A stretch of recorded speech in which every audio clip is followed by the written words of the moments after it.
En fait, ils contrôlent à peu près le narratif dans les médias. Là où ils ont commencé vraiment à perdre la tête, c'est à partir du Covid, en fait. C'est là où ils se sont dit, on pensait tranquillement dérouler l'idée que les gens allaient se prendre leur café debout ou assis, et que c'était de la science, que nos médecins de plateau allaient convaincre les gens que tout ça était parfaitement rationnel et scientifique. Et puis ils se sont rendus compte qu'en fait, il y a eu un bouillonnement sur les réseaux sociaux et dans les médias indépendants dont vous êtes, qu'il faut donc absolument soutenir.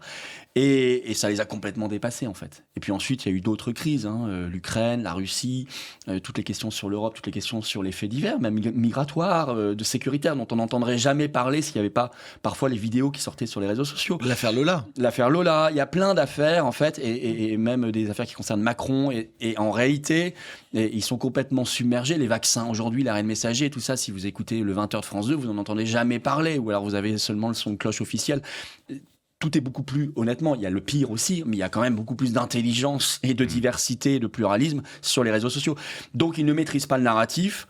Donc, dans leur volonté quand même de dérive de plus en plus dictatoriale.